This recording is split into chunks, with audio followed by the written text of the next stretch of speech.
제가 이제 10여 년 전에 이제 주식 노트를 썼었는데, 거기서 정말 많은 내용들을 정리를 한 적이 있습니다. 그 중에서 제가 지금 되돌아보니까, 정말 주옥 같은 명언이 있었다, 생각이 들어가지고, 그 부분만 제가 좀 발췌해서, 여러분들에게 오늘 말씀을 좀 드려보고자 합니다. 첫 번째입니다. 해외 수요처를 뚫었는지 확인하라.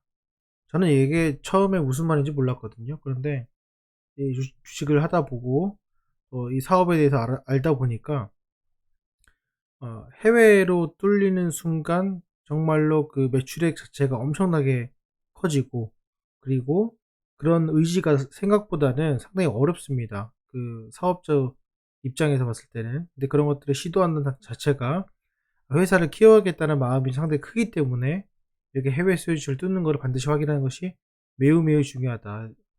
예시로 클래시스를 말씀드릴 수가 있겠죠. 그래서 그런 종목들 반드시 알아두시면 좋을 것 같습니다. 두 번째입니다. 설비 투자가 끝나고 차입금, 감가상각, 이자 비용이 줄 때 적기이다 라는 건데, 설비 투자를 하면은 뭐 유상증자도 하게 되고요. 돈을 빌리기도 합니다. 그런데 이때 여러분들이 바로 투자하는 것이 아니라 이 감가상각이 줄어들면서 이제 투자가 수익으로 바뀔 때쯤 투자를 해가지고 길게 보유한다라는 거, 생각보다는 명언인 것 같습니다. 세 번째입니다. 새로운 사업을 시작하고 수익까지 최소 2년에서 3년이 걸린다라는 겁니다. 그래서 실제로 여러분들이 투자하시기 전에 2, 3년 전에 어떤 것이 있었는지, 무엇을 투자했는지 반드시 확인을 하시고, 사업보고서에 있는 가동률 반드시 확인하시길 바라겠습니다. 가동률이 많이 올라가게 되면은 결국에는 투자할 시점이기 때문에 이런 것들을 잘 피해서 투자한다면 상당히 큰 도움이 된다. 중요한 내용인 것 같고요. 네 번째입니다. 빈번한 매매를 자제하고 굳이 팔 필요가 없다면 오래 보유하자라는 건데, 이때는 제가 단타에 대해서 정말로 많이 빠졌었던 때였기 때문에 이게 무슨 말인지 몰랐거든요. 이제서야 알게 되었습니다. 다섯 번째입니다. 투자 기간을 먼저 정하라. 이것도 뭔 말인지 몰랐어요. 왜냐면은 매일매일 뭐 투자하고 하는 건데 무슨 뭐 기간을 정하고 합니까? 그렇죠? 물리면은 기간이 당연히 늘어나는 거겠죠.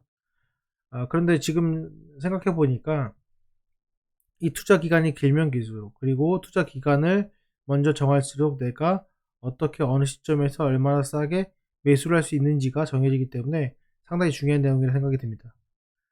여섯 번째입니다. 사기 전에 이익을 확보하라. 마찬가지로 보통 이제 단타를 치거나 스윙을 하거나 하게 되면은 사기 전에 이익을 확보하는 것이 아니라 내가 더 비싸게 판다는 그런 개념이기 때문에, 그렇게 되면은 물론 한두 번은 여러 번 가능할 수 있겠지만은 내가 기관 외국인 세력보다 이 주식시장에서 살아남기 위해서는 반드시 사기 전에 이익을 확보하는 것이 필요하다.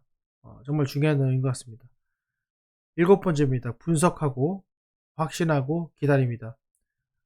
저는 개인적으로 테크닉적인 것들, 기술적 분석들, 이런 것들이 주식의 전부라고 생각을 했었습니다, 과거에. 그런데 그게 아니라 그거에 대해서 명확하게 분석이라는 것이 기술적 분석뿐만 아니라 그 회사에 대한 분석, 산업에 대한 분석, 사업 보고서에 대한 것들, 어, 총망라해서 분석을 하고, 그렇기 때문에 확신을 할 수가 있고, 그 확신을 기반으로 주가가 흔들릴 때, 시장이 안 좋을 때 기다릴 수 있다. 여덟 번째입니다.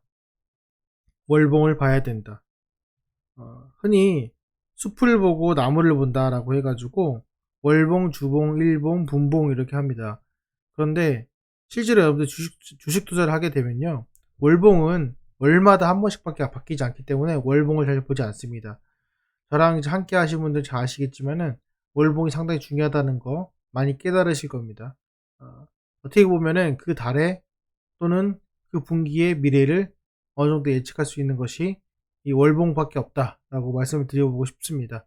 아홉 번째입니다. 일반인의 매수는 세력의 매도, 일반인의 매도는 세력의 매수다. 정말로 주옥 같은 말인 것 같습니다. 이게 무슨 말인지 모르겠습니다. 처음엔 그랬습니다.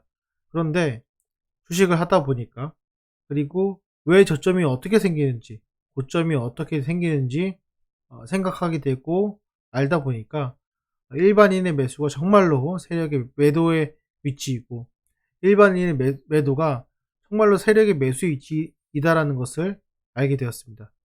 10번째입니다.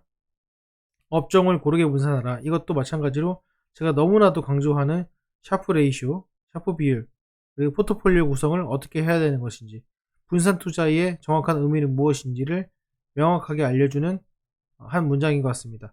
11번째입니다. 바닥에서 악재가 나와 더 하락하면 더 하락할 공간이 없다.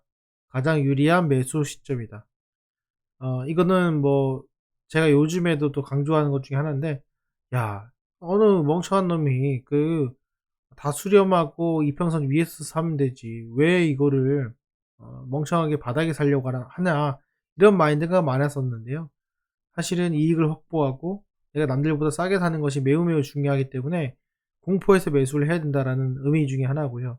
그리고 추가적인 하락이 있을 수 있으니 항상 어느 정도 비중을 가지고 투자하라라는 겁니다. 그러니까 11번 같은 경우에는 정말로 이것을 깨닫고 실천하시는 분이라면은 주식을 정말로 편하게 할 수 있는 분이다 라고 말씀을 감히 드릴 수 있을 것 같습니다. 12번째입니다. 주가는 개인의 자금으로 오르지 않는다 라는 겁니다. 보통 흔히 개인이 매수하고 매수가 많고 하는데 투자자별 매매 동향을 보시게 되면은 개인의 순매수가 되면은 개미만 샀네 막 이렇게 하면서 얘기를 하겠지만은 결국 그 시점에서 본인이 샀거나 아니면은 그 바로 전날에 매수했거나 둘 중에 하나인 것 같습니다. 제가 보니까 진짜 주가는 개인이 오르기가 매우 매우 매우 힘든 것 같습니다. 흔히 말하는 동학 농민운동 이렇게 얘기하는데 그런 것들은 사실상 매우 매우 극히 드문 일이다. 생각 안 하시는 게 좋다라고 말씀을 드릴 수 있을 것 같습니다. 지금 12개를 제가 말씀을 드렸는데 이 12개가 모두 공감하시는 분이 계실 것이고 모두 극히 일부만 공감하시는 분이 계실 겁니다. 근데 제가 드리는 말씀은 단순히 어떤 내가 단타 그리고 기초 분석을 비하하는 그런 내용들이 아니라 정말 여러분들 주식 시장에서 10년 이상 오랫동안 함께 하기 위해서는 반드시 알아두고 새겨두고 실천해야 될 그런 12가지 항목이다 라는 것을 다시 한번 깨닫게 되었습니다. 저도 이것을 10여 년 전에 제가 손으로 직접 쓴 노트 필기를 보고서는 이게 한 40개, 50개 정도 돼요. 그런데 그 중에서 제가 정말로 내가 다시 깨닫는 그런 12개의 항목을 한번 정해봤습니다. 여러분은 어떠십니까? 저는 개인적으로 정말 써놓고 책상에 붙여놓고 암기해야 될 그런 문장이라 생각을 합니다. 도움이 되셨다면 구독도 눌러주시고 좋아요도 해주시면 더욱더 감사하겠습니다. 마치도록 하겠습니다. 감사합니다.